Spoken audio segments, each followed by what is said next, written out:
그 TV에 나왔던 그 장면이 생각이 납니다. 할머니 할아버지 두 분이 사시는데 옛날 그 슬래트 지붕으로 되어 있는 단칸방에 살고 있었어요. 근데 그 집에는 마당이 좀 넓었습니다. 그리고 마당에는 햇빛이 잘 들어왔는데 이 두 분이 쌀을 이렇게 마당에다가 던지는 거예요. 쌀을 갖다가 마당에다 뿌립니다. 그러면 어디서 나타났는지 참새떼가 와가지고 그 마당에 뿌린 그 쌀을 갖다가 주워 먹는 거예요. 그래서 리포터가 촬영하는 촬영기사가 물었어요. 할머니 할아버지 왜 쌀을 이렇게 이 아까운 쌀을 마당에다 던집니까? 하니까 두 분이 하는 얘기가 노인네 둘이만 사니 얼마나 적적한지. 그런데 이걸 뿌려놓으면 참새떼가 오는데 참새떼가 뭐야 짹짹거리면서 이렇게 쌀을 먹는 것이 얼마나 반갑고 기쁜지 그 모습을 보려고 뿌린다는 거예요. 참새떼가 올 때 그냥 오지 않고 짹짹짹짹 소리도 내고 다들 모이잖아요. 그리고 날개 푸르덕한 소리가 들리고. 오늘날은 아이들의 소리가 많이 사라져가는 그런 시대잖아요. 우리 니은의 소리가 얼마나 예쁘고 귀한지 그 생각이 났습니다. 그래요. 시골에 가면 아이 소리 한 번만 들었으면 소원이 없겠다 그러니까 요즘 지방이 소멸해가면서 지방은 심각하잖아요. 하나님께서 오늘도 우리 이 예배를 리우리부터 시작해서 다 같이 드리게 해주시는 진심으로 감사를 드립니다. 아멘. 오늘 제목을 의에 이르는 두 가지 길이라 하시면서요. 하나님은 첫 번째로 의에 이르는 길로 하나님의 율법을 주셨습니다.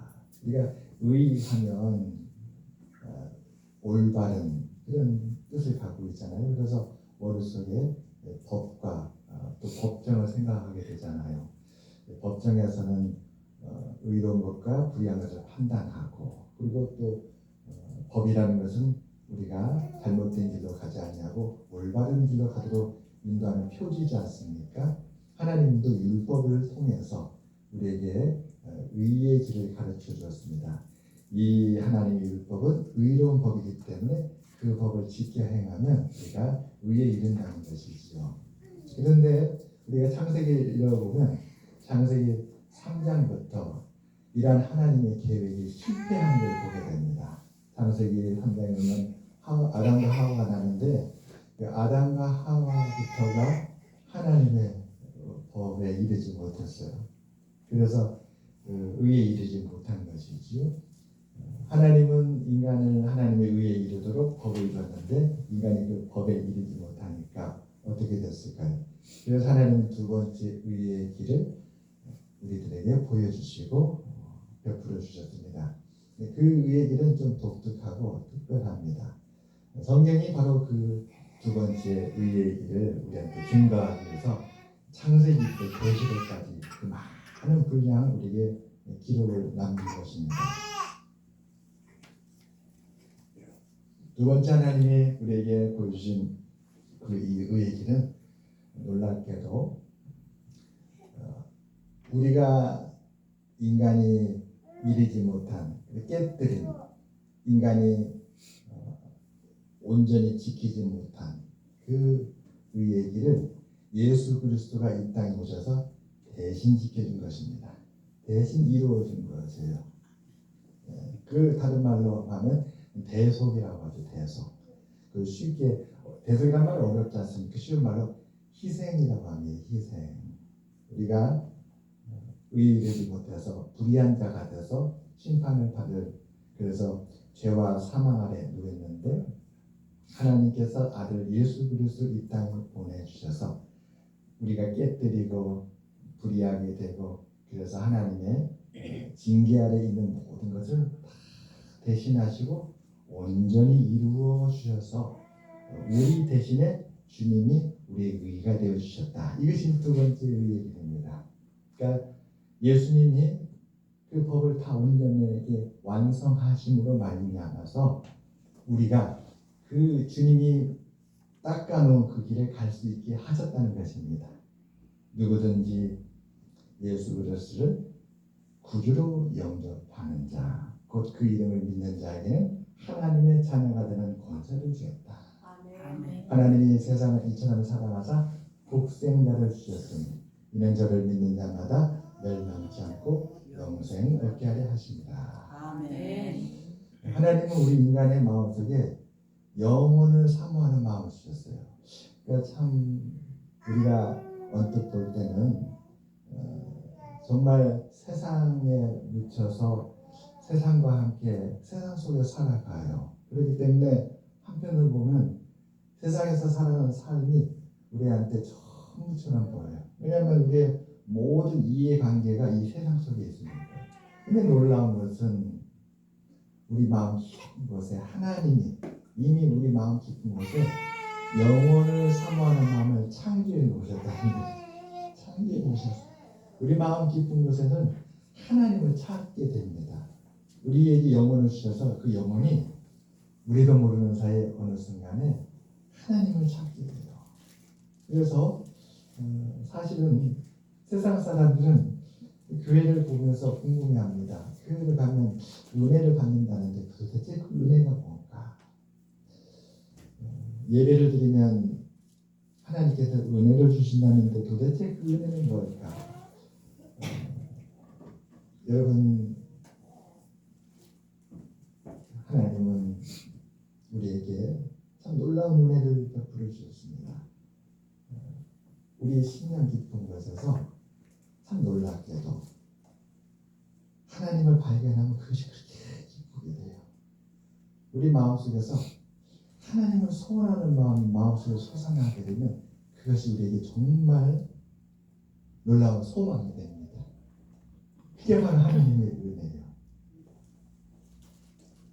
우리 마음이 세상 가운데서 번뇌하잖아요. 여호와는 나의 목자시니 내게 부족함이 없음이로다 하는데 우리는 참 부족하거든요. 그래서 그 부족한 것 때문에 고민을 막 하게 돼요.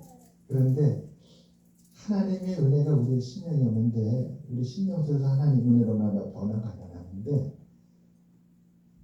하나님을 조금씩 알아가게 됩니다. 그러면서 우리 마음속에 그 하나님에 대한 소망이 생기는 거예요.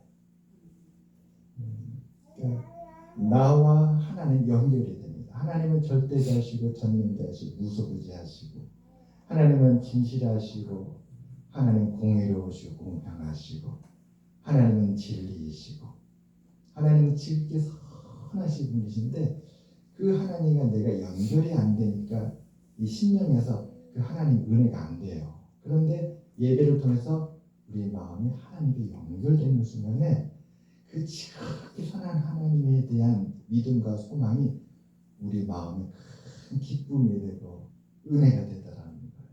아멘. 사도 바울은 예수님을 만나기 전에 첫 번째 의지, 하나님께서 우리에게 의로운 법을 주셨고 우리가 그 법을 지켜서 행하여서 완전하면 우리는 의인인 것이고 의의 길을 걸어가는 거다, 이렇게만 믿었습니다. 그래서 그 사도 바울은 자신이 이 율법을 깨뜨리고 율법을 지키지 않고 율법을 따라가지 않는 것은 생각할 수 없을 정도로 그건 굉장히 혐오하고 그것을 결코 견디지 못하는 그런 사람이었습니다. 내가 이 율법을 붙들고 이 율법이 나를 의롭게 한다라고 굳게 믿었기 때문에 이 율법을 놓을 수가 없는 거예요. 그러다 보니까 그는 첫 번째 의의기, 자신은 틀림없이 지금 의의 길을 걸어가고 있다. 이것은 완전한 길이다. 자신은 이미 하나님께 구원받은 완전한 자다. 이렇게 자기 자신을 굳게 믿었던 것이었습니다. 그러니까 예수 그리스도를 받아들일 수가 없는 거예요. 그리스도의 복음은 자기가 지금까지 믿고 있던 의의 길과 다르잖아요. 내가 어려서부터 율법을 믿어서 그 율법의 행함에서도 조금도 벗어남이 없었는데 그래도 나는 정말로 도덕적으로 윤리적으로 또 신앙 양심적으로 흠이 없는 사람인데 그런 내가 이미 의로운 자가 되었고 나는 정말 의의 길을 걸어가고 있다고 보는데 예수 그리스도를 믿어야만 의인이 되고 예수 그리스도를 믿어야만 하나님의 구원을 얻는다고 하니까 다 이 바울이 받아들일 수 없었던 것이었습니다. 그 두 번째 의얘기를 그는 받아들일 수가 없었어요. 그래서 예수 믿는 자를 거부하고 믿지 아니하고 그리스도를 믿는 자들을 박해했던 것이잖아요. 그러다가 다메섹으로 가는 길에 부활하신 주님을 만났습니다. 나는 내가 핍박하는 박해하는 예수라. 만나고 보니까 그분은 하나님이셨던 거예요. 그러면서 그가 복음에 대해서 깨닫게 되었던 것이었습니다. 그렇게 깨닫고 난 이 바울, 그에게 십자가가 비로소 깨달아졌어요. 오늘 바울은 이렇게 고백합니다. 내가 그리스도와 함께 십자가에 못 박혔나니. 그러니까 예수 그리스도의 십자가에 못 박히시니 힘없는 자, 불의한 자, 스스로 구원자라고 증거하다가 결국은 자기 자신도 구원할 능력이 없으면 십자가에서 밝혀진 그런 연약한 한 인간이 아니었다는 거예요. 그렇게 말했던 예수였는데 그 예수가 부활해가지고 하나님의 그 놀라운 광채 가운데 자기를 만나주신 거예요. 직접 체험하고 직접 만나고 보니까 자기가 소문으로 들었던 거하고는 전혀 달랐어요. 그래서 비로소 그는 자기가 잘못 알고 있었다는 걸 깨달았습니다. 아, 나는 율법에 붙들려서 그리스도를 내가 거부하고 받아들이지 않았구나. 그때 깨닫고 주님을 받아들이게 되었습니다. 예수 그리스도 십자가의 죽으심은 우리가 하나님의 법에 이르지 못하였기 때문에 우리를 위하여서 그 법을 온전히 이루기 위해서 자신을 희생해서 십자가에 죽으신 것이었구나.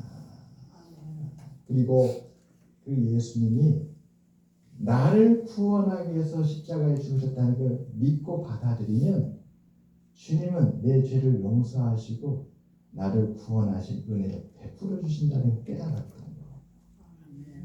내가 하나님의 법 앞에 의롭지 못한 불의한 자가 되고 죄와 사망의 권세 아래 놓여 있었는데 그런 나를 구원하기 위한 십자가잖아요. 구원하기 위한 십자가. 그 십자가의 진짜 의미가 예수 그리스도의 사랑이죠. 나를 구원하시기 위해서 못 박히신 그 사랑을 내가 받아들여야 되는지 받아들이지 않았구나. 두 번째 의의 길은 놀랍지 않습니까? 우리가 이룬 것이 아니라 주님이 대신 이루었으니까요. 그래서 사도 바울은 그 이후로부터 복음을 전하는 사도 바울이 되었습니다. 제가 어느 날 기도하다가 이 말씀을 보면서 한번 돌이켜봤어요. 내가 그리스도와 함께 십자가에 못 박혔나니 그런지 이제는 내가 사는 것이 아니요 오직 내 안에 그리스도께서 사시는 것이다. 내가 지난날 살아왔던 시간들을 돌아보면서 그리스도께서 내 안에 정말 사셨다면 나의 삶은 어떻게 되는 것이 옳은가 한번 돌아보았습니다. 여러분 우리가 성경에 보면 요셉이라는 유명한 인물이 있잖아요. 요셉이 종으로 팔려갔어요. 억울하게 팔려갔지 않습니까? 형들이 죽이려다가 동생을 자기들 손으로 죽이면 안 되니까 그냥 노예로 팔아버린 거예요. 그래서 애굽에 노예로 팔려왔는데 하나님이 그 요셉과 함께 했다는 거예요. 오늘 사도 바울이 그리스도께서 내 안에 사시는 것처럼 하나님이 요셉과 함께였습니다. 그러자 성경은 이렇게 기록하죠. 그가 하는 모든 일이 형통하였더라. 그래서 제가 제 자신을 돌아봤어요. 과연 내가 했던 모든 일이 형통했나? 그러니까 그렇지 않더라고요. 나도 그리스도께서 내 안에 사시는 것이 부족했구나. 왜 그러면 주님이 내 안에 사셨더라면 형통했어야 되는데 나는 형통하지 못하고 좌절하고 또 그것 때문에 나는 고통하고 심히 아팠던가. 그리고 다시 그 앞에 말을 보니까 그 조건이 이거예요. 내가 그리스도와 함께 십자가에 못 박혔나니. 이게 전제 조건이었어요. 사도 바울이 자신을 내어놓고 버려야 되는 거였어요. 자기를 버려야 비로소 그리스도가 그에게 찾아와서 그리스도가 그 안에 사라졌더라. 사도 바울이 나의 의로움을 붙잡고 있었으면 예수 그리스도의 의가 그에게 안 들어오겠지요. 그러니까 예수님께서 했던 말씀, 누구든지 나를 따라오거든 자기를 부인하고 자기 십자가를 지고 나를 따르라. 그 말씀인 거예요. 사도 바울이 예수 그리스도 십자가를 받아들이고 그 십자가 앞에서 자기를 내려놓고 죄인된 나를 살리시기 위해서 예수님 십자가에서 대신 죽었으니까 이미 나는 죽은 자랑 마찬가지다. 그렇게 먼저 자신의 죽음이 있고 난 후에야 그리스도가 찾아왔던 것이지요. 그러면 사도 바울은 예수 그리스도 사시는 것에 대해서 이제 주님이 그 안에 들어와서 산다는 것이 구체적으로 이 땅의 삶에서 무엇인가에 대해서 그 다음에 이렇게 풀어서 말씀합니다. 이제 내가 육체 가운데 사는 것은 나를 사랑하사 나를 위하여 자기 자신을 버리신 하나님의 아들을 믿는 믿음 안에서 사는 것이다. 그러니까 예수님은 사도 바울을 지극히 사랑하셔서 예수님 자신을 버렸다는 거예요. 그러면서 생각을 해봤습니다. 제가 이제 묵상한 거죠. 우리 릴레이 묵상하지 않습니까? 우리 단톡방에 매일같이 마중물처럼 먼저 묵상하시는 분들이 정해져 있잖아요. 그럼 그분이 묵상을 하시면 그분이 대신 은혜를 먼저 은혜의 물을 길어가지고 마중물이니까 길어서 퍼지는 거죠. 그러면 우리 모든 분들은 그분이 대신 길어낸 그 은혜의 물을 같이 마시면서 릴레이 하는 거죠. 먼저 은혜를 갖다가 퍼서 은혜를 나눠주면 은혜의 물을 받아가지고 우리들도 힘을 얻고 위로를 받으며 다시 믿음에 서서 그러면서 그 은혜가 릴레이 되는 거. 여러분 사도 바울은 자신이 받은 은혜를 이렇게 갈라디아 성도들에게 묵상하며 릴레이합니다. 이제 내가 육체 가운데 사는 것은 바로 이 땅에 사는 것이죠. 이 땅에 나를 사랑하사 나를 위하여 자기 자신을 버리시. 그러니까 이렇게 묵상이 되는 거예요. 나는 무엇을 버렸던가. 사랑하면 버리게 되는 거구나. 사랑은 이러한 역사가 있구나. 예수님은 자기를 핍박하고 거부하고 믿지 않고 그랬던 바울 아니에요. 그런데 그 바울을 위해서 자기를 십자가에 버렸다는 거예요. 얼마나 놀랍습니까? 그러니까 생각이 드는 거예요. 나를 반대하는 사람을 위해서 내가 뭘 버렸을까? 버린다는 것은 사랑의 행위인데 그렇게 사랑했다는 것이잖아요. 나를 사랑하는 거잖아요. 나를 사랑하사 사랑하니까 자기를 버리게 되고 그 버리신 그분이 누군가 하니까 다름 아닌 하나님의 아들이었다는 거예요. 그 하나님의 아들, 그 거룩되고 영광된 분이 바울을 구원하기 위해서 사랑으로 자기 자신을 버렸다. 가족을 사랑하게 되면 가족을 위해서 버리게 되고 친구를 사랑하게 되면 친구를 위해서 버리게 되고 이웃을 사랑하게 되면 이웃을 위해서 버리게 되고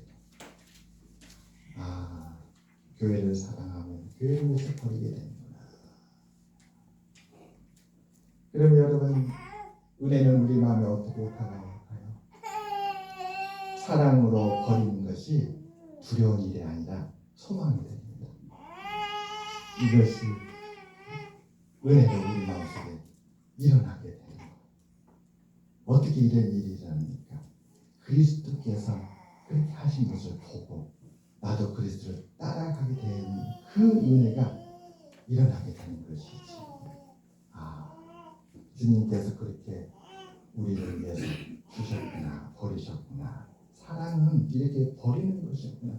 세상 사람들은 버리는 것에서 어리석다고 미련하다고 합니다. 자기 것도 챙기지 못하는 사람, 어떻게 자기한테 주어진 것도 얻지 못하는, 이렇게 지혜가 없으니까 미련하다고 합니다. 그러나 우리는 하나님의 사랑을 믿으니까, 예수 그리스도 사랑을 보았고 알았으니까 버리는 것에서 두려워하지 않고 주저하지 않게 됩니다. 주님의 사랑을 전하고 싶습니다. 그리고 그렇게 주님의 사랑 때문에 버리게 될 때 그 마음은 걱정과 근심에 참으로 아무것도 바라지 않는 순수한 기쁨이 되겠죠. 순수한 기쁨. 그래요. 그런 은혜가 우리 모두에게 충만하기를 주님의 이름으로 축원합니다. 아멘. 기도하겠습니다. 하나님 아버지, 오늘 우리들에게 사도 바울이 그리스도 예수께서 우리에게 나타내 보여주셨던